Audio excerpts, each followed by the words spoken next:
A wonderful day, and welcome to the part 2 of our series of rejoining the issue that was brought to the social media by that gentleman from Edo State as to whether or not there is a controversy over the emergence of the new Olu of Warri.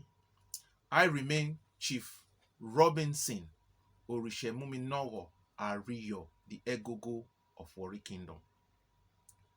Now, previously I had laid down the background to demonstrate to us how it is that indeed in modern times we do have our custom and tradition and retain them as a matter of fact, but that they, because of modernity, will necessarily have to pass certain tests, which we refer to as repugnancy tests, in our first step.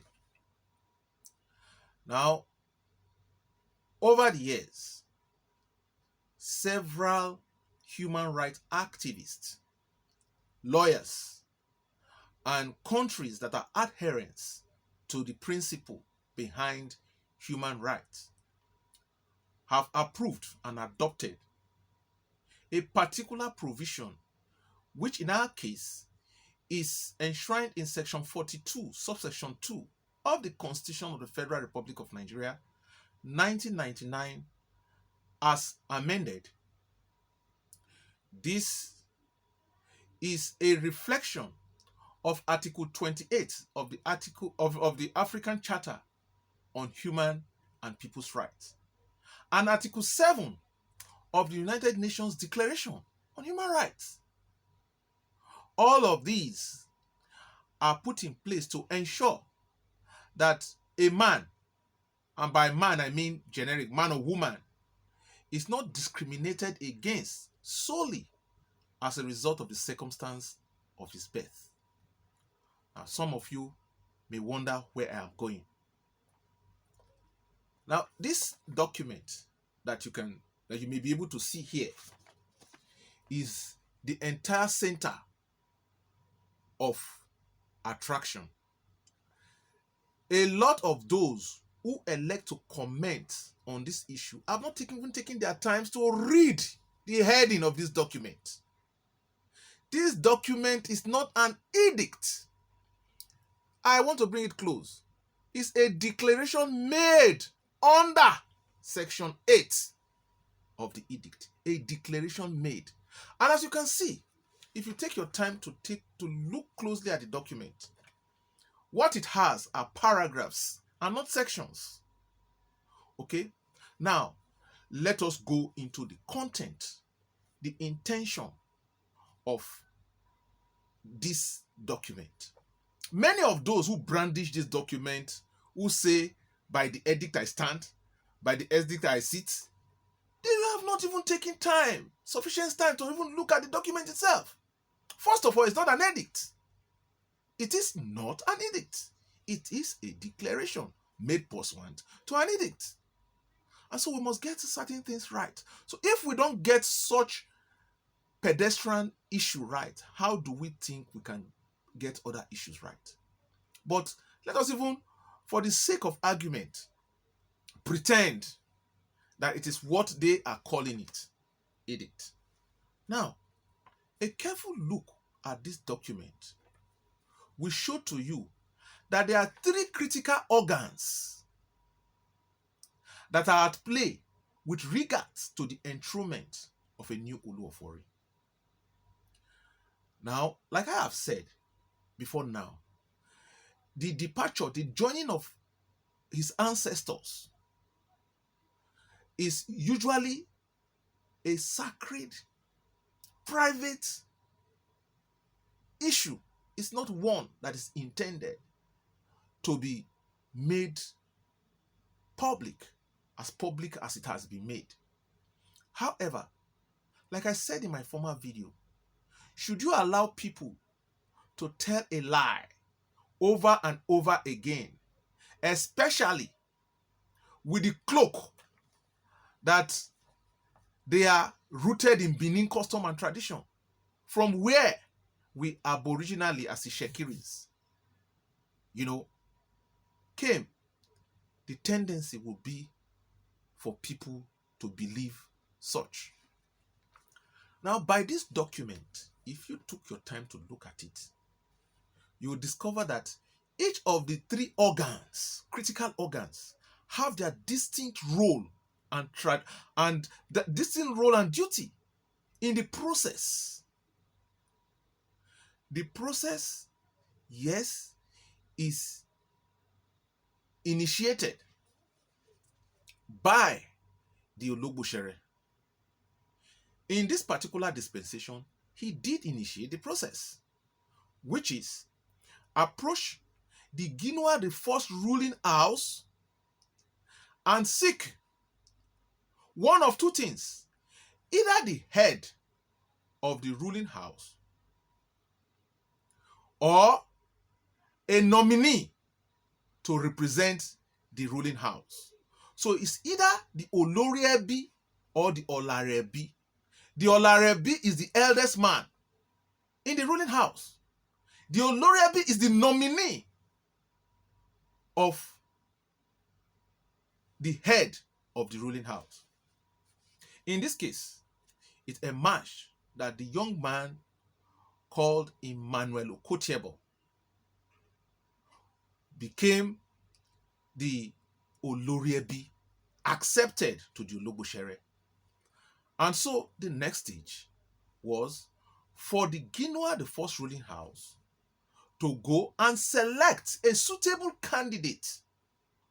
So the job of selection is that exclusively for the Ginwa, the first ruling house, without any provision for interference with any other organ. And so the Ginwa, the first ruling house, went and they did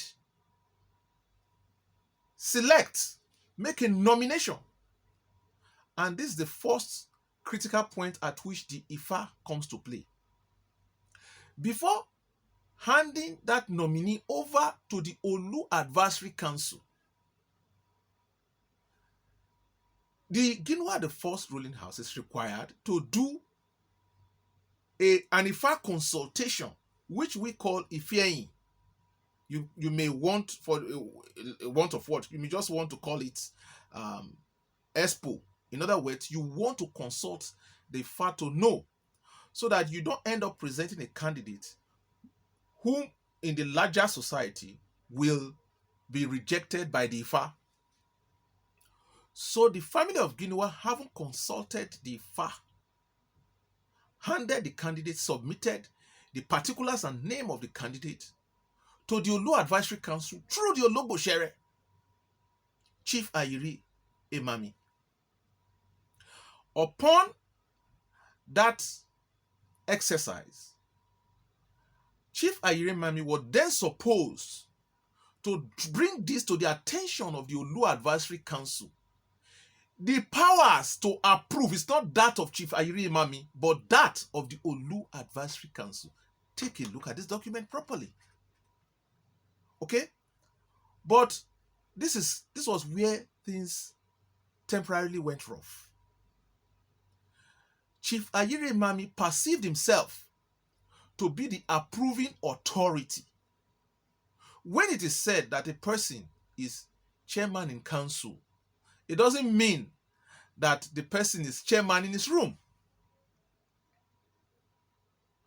I do not know what influenced him, but in his room, he did write a letter to disqualify a candidate presented to him by the Ginwa, the first ruling house. And he purported to have those powers based on what he construed to be the position of this declaration, which he brandishes, which he and his crew brandish as an edict. To make matters clearer, they argue that because the nominee of Ginwa, the first ruling house, Prince Shola Emiko was not born of an Edo mother or Ishekiri mother. And this is an issue I need to clarify. The language in the edict is Edo origin. Edo origin. Now, the question you want to ask, for the purpose of argument, even if they think that they even have a case, is the mother of Prince Shola Emiko being a Yoruba, does that pass as Edo origin? The question is simple. The history books tell us something, and that is that Edo and Yoruba are aboriginally the same. The only point of departure is that some of the books tell us that it was Edo that fathered Yoruba. Other books tell us that it was Yoruba that fathered Edo. So, if you met with the Oba of Benin, he's probably going to tell you that it was Benin that fathered Yoruba. And if you met with the Oni of Ife, he's probably going to tell you that it was Yoruba that fathered Benin. So it's a case of the egg and the hen, which one came first. But one thing is clear, that the two have same link. Mind you, it is very interesting to know, most of us, like I said, are elementary government students. It is very, very interesting to note that generally, when you want to describe Bini, B-I-N-I, you describe it not meaning Edo. And the word used here is not Bini. And most of us, most of those, including the young man of Edo ethnic extraction, who made the tape which is eliciting this response, read into this document the word Bini in place of Edo. Very clearly, when you say Edo, it encapsulates a wider spectrum than when you say Bini.